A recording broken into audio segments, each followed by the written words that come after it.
My daughter warned me. Mom, don't come home tonight. When I walked in anyway, I finally saw who they really were. I knew the moment Dean stood at the head of the dinner table that he was gearing up to humiliate me again. He spread his arms like he was blessing the room, even though the house did not belong to him and never would. Nora, he said loudly, why are you even sitting here? A woman who spent her entire life cleaning toilets should not have a place in this family. His voice carried through the dining room like a slap. Mira set her fork down with exaggerated delicacy and sighed. Please, Mom, do not embarrass us again. People already think this house shelters failures. Ethan kept his head lowered, shoulders hunched, unable to look at me. His silence always hurt more than their insults. Because silence from someone you love is not silence at all, it is abandonment wearing a quiet mask. Dean leaned closer, smirking as if my discomfort confirmed something he had always believed. You really dragged down the Marlowe name, he continued. You are like a stain we cannot scrub out. Dean spoke as if cruelty were a skill he had perfected, a weapon he kept polished for moments exactly like this. Then Mira added, if she stays much longer, our kids will grow up cursed. Bad luck leaks from people like her. Their words were venomous. But what stung worst was Ethan's refusal to lift his eyes from his plate. Dean noticed and laughed. Look at your son, Nora. Even he is ashamed of you. Ethan did not deny it. He did not defend me. He simply pressed his lips together, pretending the conversation was happening to someone else. Their hatred for me did not come from anything truly unforgivable. It came from a wound Ethan never allowed to heal and lies Dean never stopped whispering. When Ethan was 15, he stole my credit card to pay off online gaming debts. I caught him, but instead of reporting him, I sat him down and made him return the money himself. I thought teaching him accountability was better than punishment, but Ethan felt humiliated, and Dean, who was already circling him like a hawk, leaned in and poisoned that moment. Your mother loves control more than she loves you, he told my son. She wanted to shame you. Ethan chose Dean's version, and from then on he saw me not as a mother trying to guide him, but as the enemy who had crushed his freedom. Mira's hatred was even more absurd. The first time I met her, she was holding her little cousin awkwardly. I simply said, "You look a bit unfamiliar with babies." It was meant as gentle observation, nothing more. But in her mind, the comment twisted into, "Your mother insulted me, Ethan. She said I would be a terrible mother." She repeated that story so many times that she eventually believed it, and once insecurity turns into resentment, truth becomes irrelevant. But Dean, his hatred had roots, deep ones. Years before Malcolm, my husband, died, Dean borrowed a large sum from him after a disastrous investment. Malcolm helped him quietly but kept a written record. In his updated will, the one Dean later hid, Malcolm wrote a single line that sealed my fate in Dean's eyes. "Nora knows what you did." Dean panicked. If Malcolm died, I would know everything. If I knew everything, I could expose him. Instead of admitting his wrongdoing, he recast himself as the victim and cast me as the threat. His resentment grew into an obsession, and eliminating me from Ethan's life became his long-term project. That night at dinner, he escalated. "You are nothing but filth sticking to our family tree," he said. "A woman like you pollutes the air." Mira nodded, adding, "Ethan, I swear if your mother stays here, our future children will inherit her bad energy." Ethan flinched but said nothing. I felt something shift inside me, fear and sorrow mixing into a quiet resolve. Not revenge yet, just the first spark of it. Dean grabbed his glass and tapped it like he wanted full attention. "Let me put it plainly," he announced. "You are unwanted, Nora. You do not deserve a seat at this table. You make us look pathetic." I opened my mouth, but before words could form, he cut me off. "Do not talk back. People like you do not get opinions." His voice was sharp enough to sever bone. Mira laughed lightly. "Honestly, Ethan, why do you still let her stay here? She must enjoy leeching off us." Leeching? After everything I had done for my son?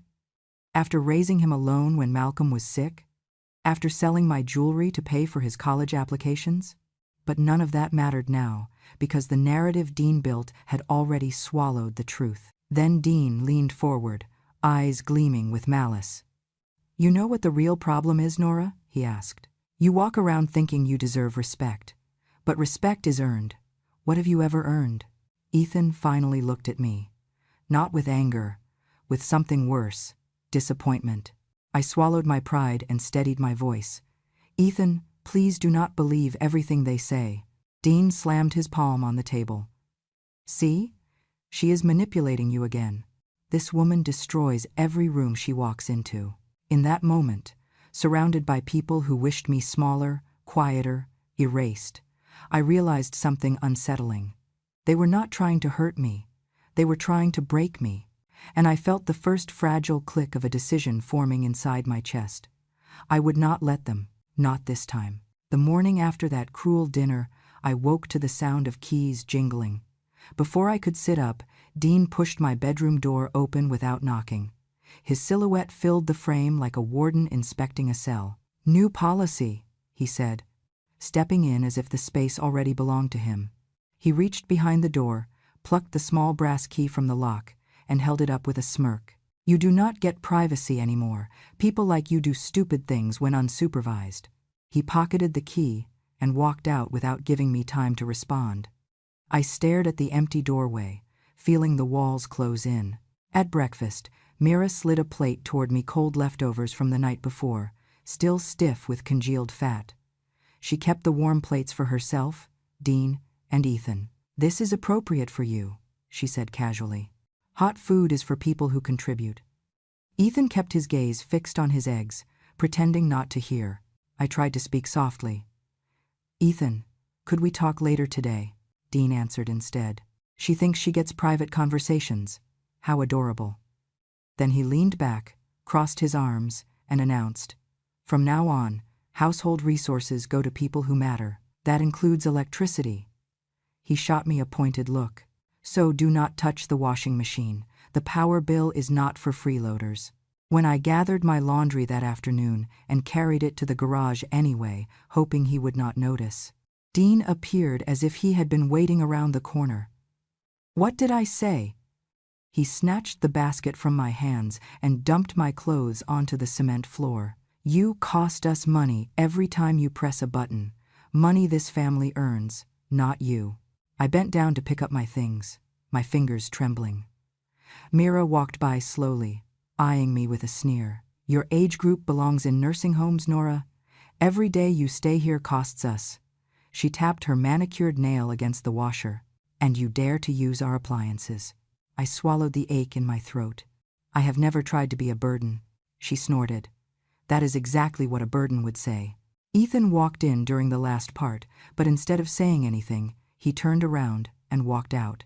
His silence had turned into a habit, one that cut deeper each time he used it. Later that evening, I approached him again. He sat on the couch, scrolling through his phone, tapping rapidly, as if the screen offered him sanctuary. "Ethan," I whispered, "please listen. I did not abandon your father. I was with him every moment he allowed me to be." He stiffened, hands gripping his phone. "Dean told me everything," he muttered. "Dad trusted him. He said Dad died feeling alone." My heart twisted. "That is not true. Your father hid his illness from me. He did not want me to worry." Ethan shook his head slowly, confusion and anger battling across his features. "Why would he hide it from you? Why would he tell Dean and not you?" He swallowed hard. "It makes sense, Mom," Dean said. "Dad felt neglected." There it was, the wound Dean had carved into him for years, festering until Ethan believed the rot was truth. I reached for his hand, but he pulled away. Dean's voice echoed from the hallway. "Let me explain it for her, Ethan. Your father felt abandoned. She was never there when he needed her. Men do not lie about that." I stood, shaking. "Dean, stop poisoning him." He stepped closer, his grin widening. "I am not poisoning him. I am enlightening him." Then he placed a heavy hand on Ethan's shoulder. "You see, son, your mother makes everything about herself, even your father's death." Ethan bowed his head, shoulders sagging under the weight of manipulation he could not recognize. And that vulnerability, his raw, unguarded confusion, was exactly what Dean fed on. But the danger did not stop at emotional control. Several days later, Dean entered the kitchen with a stack of papers in his hand. "Ethan, we need your signature. Just a routine financial measure to help protect the family. Power of attorney forms. Simple." My stomach nodded. Why would Ethan need power of attorney? Dean smiled at me like a teacher addressing a slow child. "It is not for him. It is for you. He is acting on your behalf." I stepped back. "I never authorized that." He shrugged. "You do not need to. You said enough things over the years that we can interpret your wishes." He slid the pen toward Ethan. "Sign." Ethan looked uncertain. "Dean, shouldn't Mom at least agree?" Dean sighed dramatically. "She already did. She just does not remember. Stress makes elderly minds unreliable." I felt the blood drain from my face. "That is a lie." Mira approached with an envelope in her hand. "Actually, Nora, you did sign something." She pulled out a birthday card I had written to her months earlier. "See? Same handwriting." She had practiced my signature from that card. It was a small detail, but small details are exactly how people lose their entire lives, one forged line at a time. She had studied it, copied it, used it. Dean held up the forged document with confidence. "Once we file this, Ethan will legally manage your affairs, which is good considering your memory is slipping." "My memory is fine," I whispered. Dean leaned in until I could smell his cologne. "Not for long." Ethan wavered, phone still in his hand, eyes flickering between us.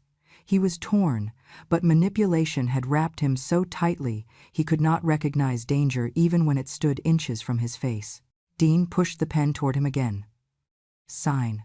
Protect your family." And in that moment, watching my own son hover on the edge of making a decision that could erase my rights, my home, and my autonomy, I realized something chilling. They were not just trying to control me. They were trying to erase me completely. Dean had insisted on bringing me to the so-called family networking event, but the moment we stepped inside, he placed his hand on my back and guided me forward with a theatrical flourish. "Ladies and gentlemen," he announced loudly, dragging me toward the center of the crowded room. "This is the homeowner. Well, the former homeowner. She will be moving into a nursing home very soon, so we thought it was time to celebrate her graceful exit." A ripple of awkward laughter moved through the guests. My throat tightened. I had never agreed to leave my home. Before I could speak, Mira appeared at Dean's side, holding a glass of red wine. She tilted her head in mock affection. "Smile for everyone, Nora. It is the last event where you will still be invited." Then she tipped the glass forward, letting the wine spill across my blouse.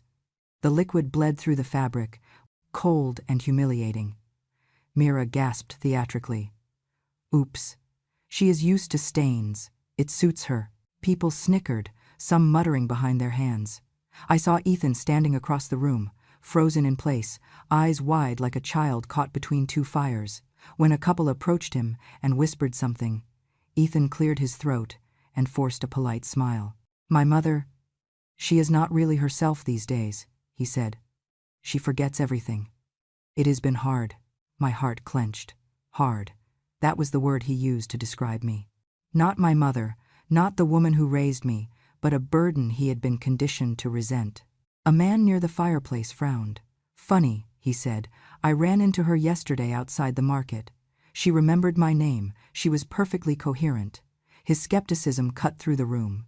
Mira stepped in immediately, pressing her hand to her chest. "Oh, that is common with her type of cognitive decline," she said sweetly. "It comes and goes. She has hallucinations, false memories. She even imagines conversations that never happened." She leaned close to me, voice dropping into a whisper meant to break me. "Better stay quiet so you do not embarrass yourself further." I opened my mouth, but before a single word left it, a voice from the entrance cut through the room. "Excuse me," the man said. The crowd parted around him like water. He walked with calm confidence, a tailored suit hanging perfectly on his tall frame. His presence shifted the air. "My name is Braxton Hale." Dean straightened immediately, pasting on a smile. "Braxton, so glad you came. We were just discussing—" Braxton raised a hand sharply, silencing him. His eyes settled on me with surprising gentleness. Mrs. Nora Marlowe, he said. We met this morning regarding the property transfer documents. A murmur spread across the room. I felt my pulse throb in my neck. This morning? I whispered. Braxton nodded. You told me clearly that you never consented to sell your home. A wave of silence swept the room. Mira's smile faltered. Dean stiffened, and then Braxton lifted his phone. I think everyone here deserves to understand what is happening, he said, pressing play. The audio crackled before voices emerged, familiar, sharp, unmistakable. Mira. Once she is gone, the house is ours. The paperwork will look legitimate. Ethan. Just hurry. I cannot stand her anymore. I want her out of my life. The air vanished from my lungs. My knees almost buckled. Ethan's voice, my son's voice, cold, irritated, exhausted with me. Gasps filled the room. Someone muttered, "My God." Dean lunged forward. This is taken out of context. Braxton did not flinch. Context? He played another clip. Mira. She will not last long. And once she is tucked away in that nursing home, she can sign whatever we want. Dean's voice followed. She does not need to sign anything if we forge it properly. The room erupted. Whispering, disgusted stares, sudden distance as if Dean and Mira had become toxic to the touch. I stood trembling, but another surge rose inside me, a pulse of something fierce and awakening. Braxton lowered the phone. Mrs. Marlowe told me she had no intention of selling her home, yet you have already arranged buyers and prepared fraudulent documents. His gaze sharpened. Callum Reyes sent me here to ensure she is not exploited. Dean's face drained of color. Mira stammered something unintelligible. Ethan, my son, stared at the floor, his expression collapsing in on itself. And in the hum of shocked whispers, I heard my own heartbeat steadying, not with fear, but with the first true spark of justice. If you feel justice deserves celebration, smash that hype button. Let us keep stories like this alive, echoing far, far away. Your support helps us bring understanding and love to those who deserve it. Thank you so much. Keep listening. Braxton turned to me. Mrs. Marlowe, you are not leaving your home. Not tonight. Not ever without your consent. For the first time in a long time, I lifted my chin. I was not small. I was not silent. And this time, the room saw it too.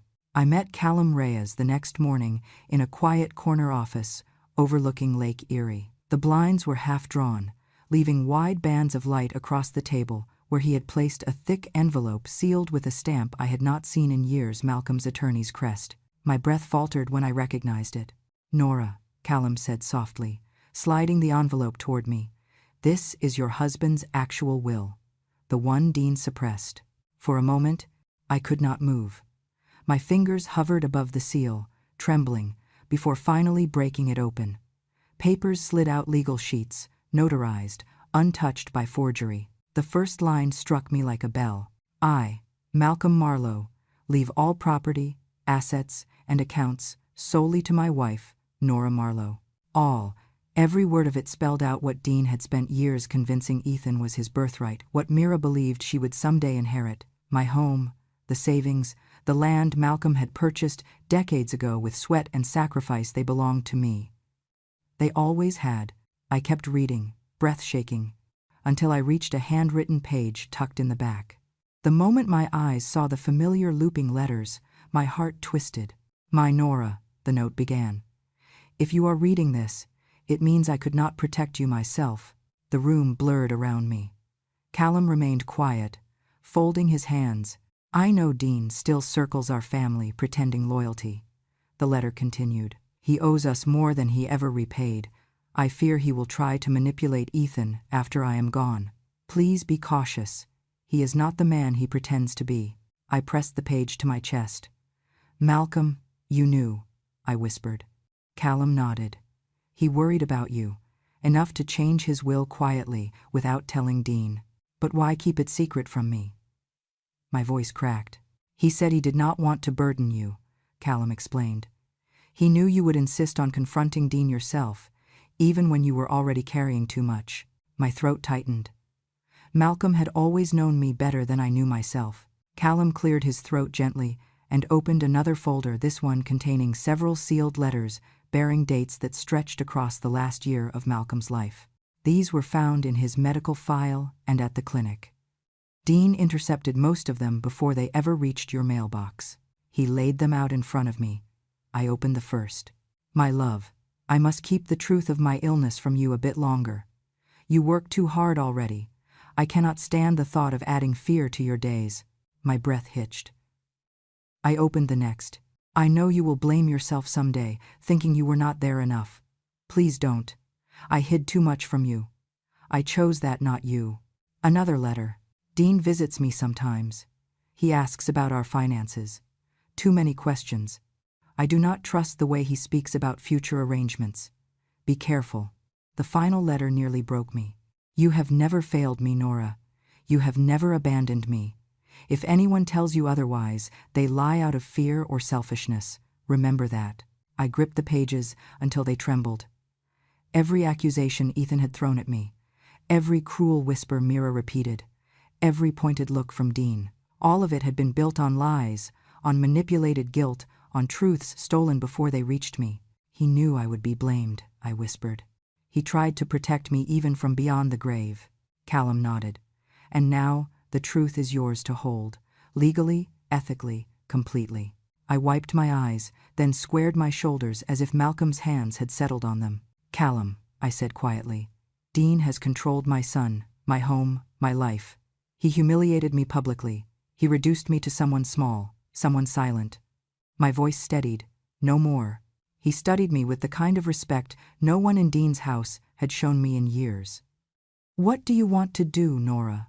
I folded the letters, one by one, aligning the edges with care. I want to take back everything they stole, not out of revenge, out of justice. Something stirred inside me as I spoke, fiercer than anger, deeper than grief, a certainty. I want my home, I said. I want my freedom.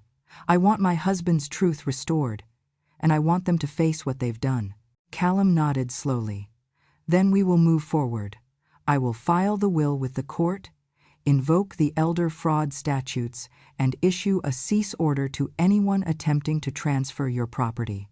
A quiet strength settled into my bones. For the first time since Malcolm died, I felt something unshakable.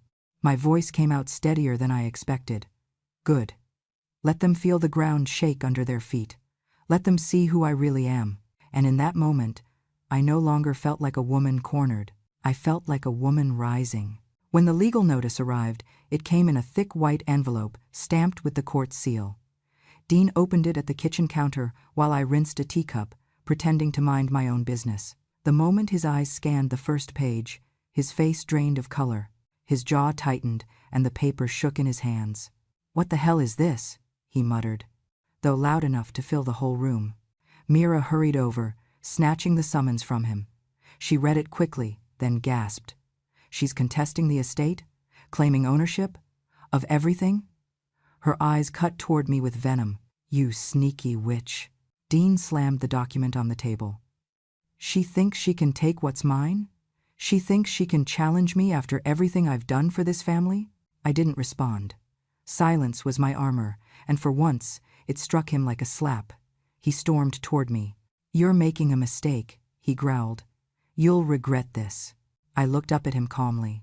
"I'm only claiming what Malcolm left to me." His nostrils flared. "That will isn't real." "It is," I said softly. "And it's already been submitted." He stood rigid for a long moment before turning away. But I saw the truth in his posture, in the way his shoulders curled inward. He was scared. The next 48 hours were a parade of slammed doors, angry muttering, and frantic phone calls. I overheard fragments. "Can't let it get validated. Find the original drafts. Destroy them." Reyes must have forged something. His desperation grew like mold in the walls. Then, the explosion came. I was folding towels in the hallway when Mira burst toward me, waving her wallet dramatically. "You disgusting leech," she shrieked. "You stole from me." I blinked. "What are you talking about?" "Don't you dare play innocent," she screamed. "My money is gone, $200. You took it because you're a pathetic old woman who can't earn a penny." Dean barreled in behind her. "She's been stealing little things for months. I knew it. I knew she'd show her true colors sooner or later. He jabbed a finger toward me. "You're done." I stood frozen. My heartbeat thudded in my ears. I had done nothing. I barely had access to my own belongings, let alone theirs. Ethan appeared at the top of the stairs, drawn by the shouting. "What's happening?" Mira turned her performance toward him instantly, tears welling as if on command. "Your mother stole from me, Ethan. She robbed us."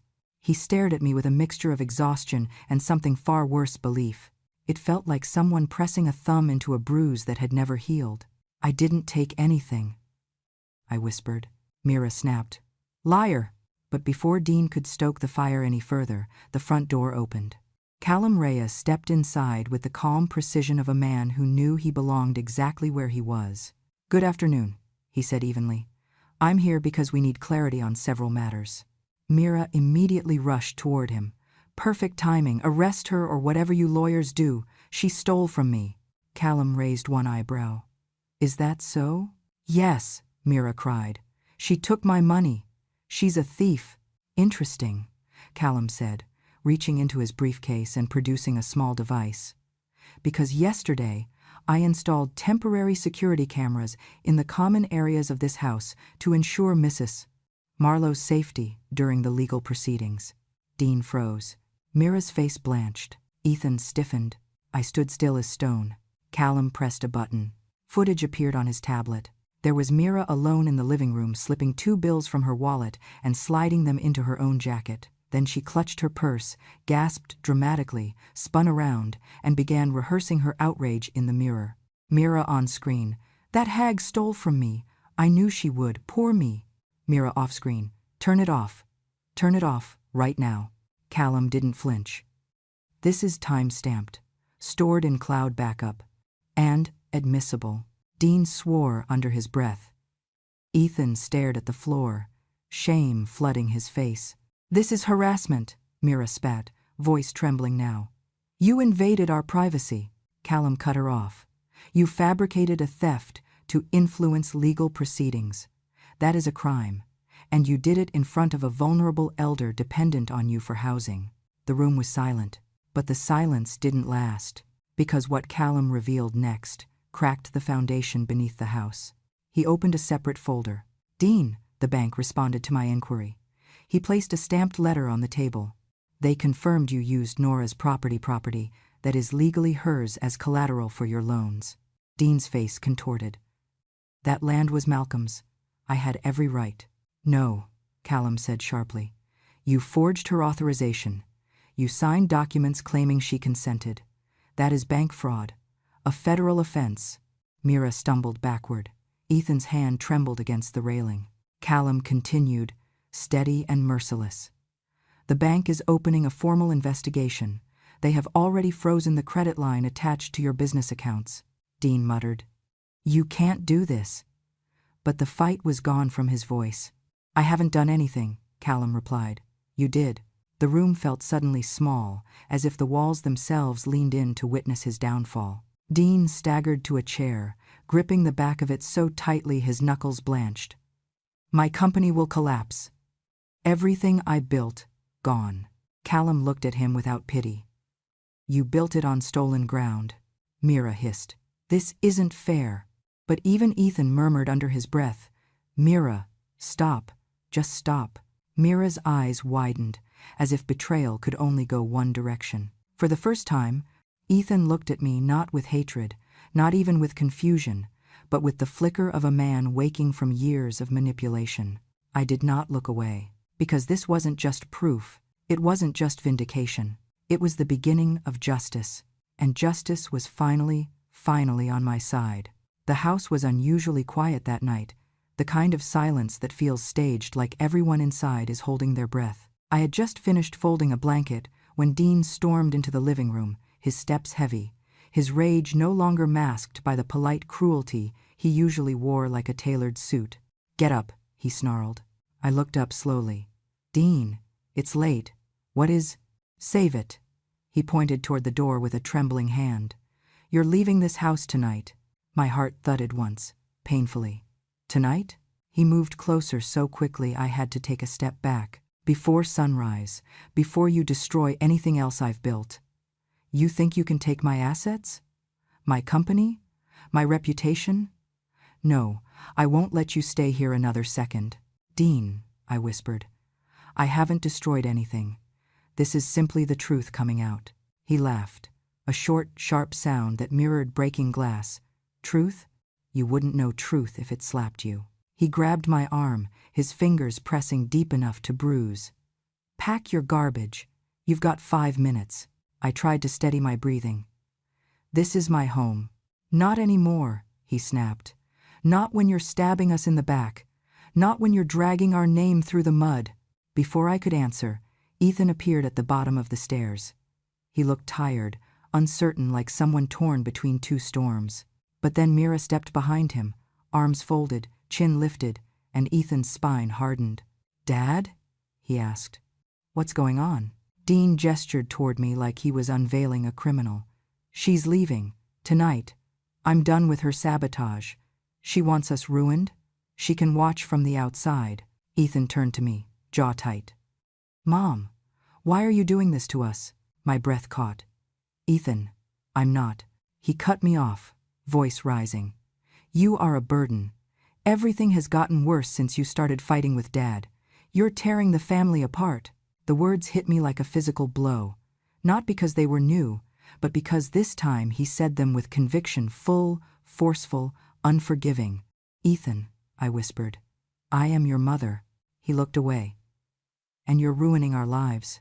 Something inside me crumbled, not completely, but enough to make me sway where I stood. Dean smirked, emboldened by Ethan's collapse into his shadow. You hurt him. Leave. Now. He yanked my suitcase from the closet and shoved it into my hands so hard the weight nearly toppled me.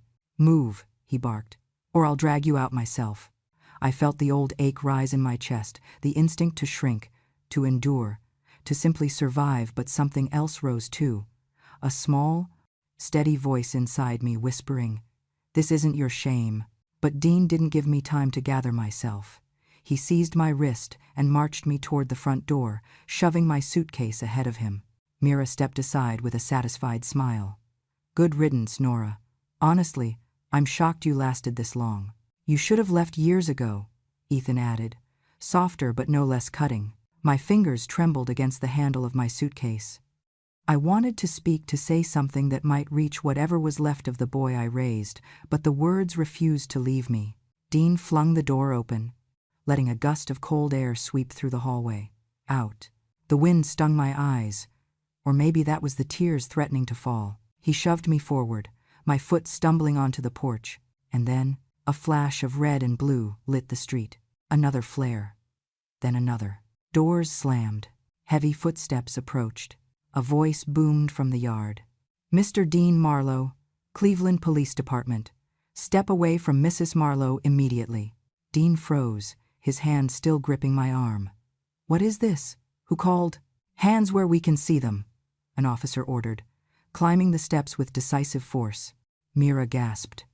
Ethan stepped back, pale. 2 officers approached Dean while another moved toward me, placing a steadying hand behind my back. Ma'am, you're safe now, he said softly. Dean's face contorted with disbelief. Safe? From what? I haven't done anything. The lead officer opened a folder. We have received evidence submitted tonight by Attorney Callum Reyes. Allegations include financial fraud, forged authorizations regarding property collateral, coercion, and elder abuse. My breath caught. Callum had sent everything. The officer continued. We also have footage verifying an attempted setup involving Mrs. Mira Marlowe, as well as recordings of conversations indicating intent to remove Mrs. Marlowe under false pretenses. Dean barked a harsh, wild laugh. This is insane. She's lying. That lawyer planted something. The officer remained unmoved. Mr. Marlowe, you are required to come with us for questioning. If you refuse, we will detain you by force. Mira rushed forward. Dean, do something. Ethan stood rigid, shock swallowing his voice. Dean pointed at me as officers stepped closer. You did this. You poisoned them against me. I didn't speak. I didn't need to. The truth was now carrying itself. Mr. Marlowe, the officer said firmly, turn around and place your hands behind your back. Dean's face purpled with rage. This isn't over, Nora. You hear me? This isn't. The cuffs clicked around his wrists, cutting off the rest. Mira began crying loud, theatrical sobs that didn't match the cold calculation in her eyes. Ethan simply stared at the porch floor, his world cracking open beneath him. And I took a breath so deep it felt like the first real breath I had drawn in years. For the first time, I wasn't the one being thrown out of a home. For the first time, the door behind me wasn't closing on my life. It was closing on theirs. And justice, quiet, steady, undeniable, was finally walking through it. The courtroom felt colder than I expected, a kind of cold that settles into your bones when you know the truth is finally about to walk into the light. I sat at the front, hands folded tightly, while whispers floated behind me, neighbors, acquaintances, former business partners of Dean's, who came to watch the fall of a man who had strutted through Cleveland like he owned every street. Dean entered, flanked by deputies, his wrists still bruised from the cuffs he had fought. His eyes locked on mine with a mixture of desperation and hatred, as if I had pulled the world out from under him instead of simply reclaiming what was always mine. Mira followed, pale, eyes darting around the courtroom like a trapped rabbit. Ethan sat behind her, shoulders slumped, unable to lift his gaze long enough to find me. The judge's gavel fell. The tension thickened. "Prosecution may begin," the judge said. The prosecutor stepped forward, voice calm, steady, devastating. "Your Honor, we present Exhibit A video testimony recorded by the late Malcolm Ward, husband of Mrs. Nora Ward." My breath caught. I knew it was coming, but seeing the screen lower in front of the court made my heart pound so hard it echoed in my ears. The lights dimmed. And then Malcolm appeared. Not the young man I once married. Not the strong provider who carried groceries in one arm and our son in the other. But Malcolm, near the end, frail, eyes sunken, breath shallow, yet still fighting to protect me even from beyond the grave. "If you're watching this," he said quietly, "it means I didn't make it home." A ripple went through the court. Dean shifted in his seat, his jaw tightening. "I've learned that Dean Marlowe borrowed money from me, more than $70,000, after a failed investment. I agreed to help him, but he feared Nora would discover the debt. Instead of taking responsibility, he blamed her for my illness, for my weakness, even for things she had nothing to do with." Dean slammed his fist against the table. "Lies." He was confused, doped up on medication. The judge glared over her glasses. "Mr. Marlowe, one more interruption and you'll be removed." Malcolm continued, unshaken by the outburst he would never hear. "Nora never neglected me. I hid my condition from her to protect her. She worked too hard already. If she is ever accused of failing me, know this: the failure was mine for not letting her help." A strangled sound slipped from my throat, but Malcolm wasn't done. "Dean has a temper," he said. "And if anything ever happens to me or my wife, please, look at him first." The video ended. Silence swallowed the courtroom like a tide. Then Dean erupted. "This is manipulation. This is fabrication. She made him say that." He pointed at me wildly. "She poisoned him against me. She—" "Remove him," the judge snapped. Two deputies grabbed him by the arms. He thrashed, roaring like an animal, but the cuffs clicked, ending his last attempt at dominance. Mira trembled beside her attorney, mascara streaking down her cheeks. The prosecutor turned to the judge. "Your Honor, Exhibit B." The screen lit again. This time it showed Mira standing in the living room, slipping cash into her own purse, staging a theft she later blamed on me. The room murmured in disgust. Mira buried her face in her hands. The video switched. Clips of her mocking me, pushing me in hallways, whispering poison into Ethan's ear when she thought no one else was home. "You should be dead already, Nora," she hissed in one recording, her voice cold enough to raise goosebumps even now. Another clip played. "If she's gone, everything is ours. Ethan, just sign the papers." Ethan closed his eyes. Shame painted his face the way truth sometimes does to men who finally see themselves. The prosecutor stepped forward again. "Your Honor, what we see here is elder abuse, coercion, manipulation, and a multi-month campaign to remove Mrs. Ward from her own property, which Mr. Marlowe had already used illegally as collateral for his business loans. The judge's expression hardened. Defense may respond. Dean's attorney rose. Your Honor, Mr. Marlowe was under immense financial pressure. That does not justify fraud, the judge interrupted. Mira's attorney stood next. My client was manipulated by Mr. Marlowe, but the judge cut him off too. The footage clearly shows her independent involvement. Ethan suddenly rose from his seat. Your Honor, he said, voice cracking. I believed every lie they told me. I thought my mother had abandoned us, abandoned my dad, ruined everything. But I see now none of it was her fault. It was mine. I let them turn me against her. The courtroom went quiet. Ethan's voice shook. I don't deserve forgiveness. I just want the truth to be heard. He sat back down, head in his hands. The judge took a long breath. Please rise for sentencing. Everyone stood. Dean Marlowe, she said, voice ringing with finality. You are found guilty of financial fraud, property coercion, elder abuse, and falsification of legal documents. You are sentenced to 15 years in state prison, with no possibility of early release for the first 9. Dean collapsed into his chair, the fight finally draining from his body. Mira Marlowe, the judge continued, you are found guilty of defamation, staged criminal accusation, and participation in coercive abuse. You are hereby sentenced to 6 years in prison. Mira sobbed, reaching for Ethan, but he pulled his hand back. And lastly, the judge said, turning to Ethan, though not criminally culpable, your involvement reflects severe emotional negligence. Your authority over Mrs. Ward's affairs is revoked. You are mandated to undergo psychological counseling. Ethan whispered, I understand. Then the judge faced me. Mrs. Ward, your name is cleared. All property, assets, and legal rights are restored to you. My knees nearly buckled. Tears spilled freely, hot and overwhelming. After years of humiliation, erasure, and cruelty, I finally had my life back. I finally had justice. And when I looked at Dean, the man who once told me I was nothing now, shackled, defeated, exposed, I felt something I never thought I'd feel again. I felt whole. When the courthouse finally emptied and the murmurs of spectators faded down the marble hallway, I remained seated on the wooden bench outside the courtroom. My breath felt oddly steady, as if my ribs had been unshackled one by one. For a long moment I just sat there, letting the silence wrap around me like a long-lost coat, warm and protective in a way I had not felt in years. I was free, truly free, but my heart ached in a place even justice could not fully mend. I heard footsteps approach, slow and hesitant. When I lifted my head, Ethan stood there, his hands trembling, his face stripped of all the arrogance and defensiveness he had worn like armor for so long. Without saying a word, he lowered himself to his knees right in front of me. The gesture startled me more than any sentence handed down in that courtroom. Mom. His voice cracked, thin as paper. Mom, I was wrong. He bowed his head, tears slipping onto the floor between us. I let them use me.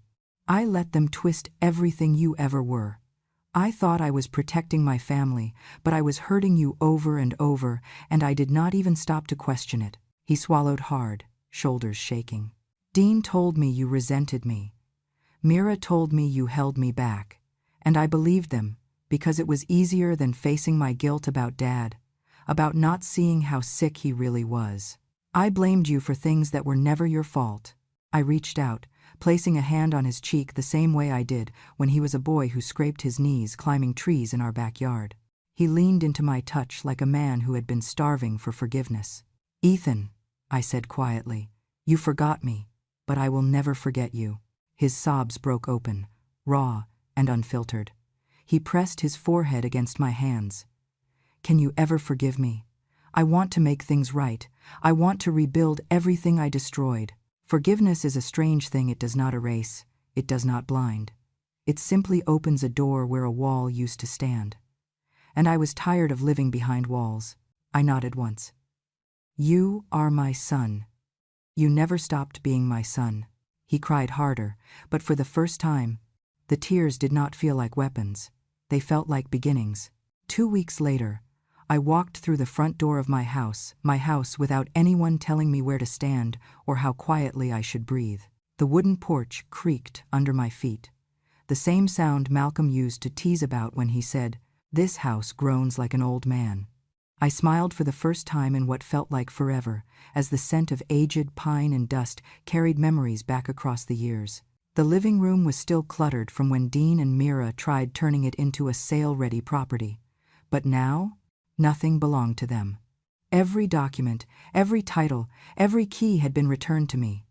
I walked through each room slowly, touching the walls with the reverence of someone returning to a sanctuary. This house had been stolen in spirit long before anyone tried to take it legally, but now I could breathe inside its rooms again. The very next morning, Callum Reyes arrived, wearing rolled-up sleeves and carrying a folder under one arm and a toolbox under the other.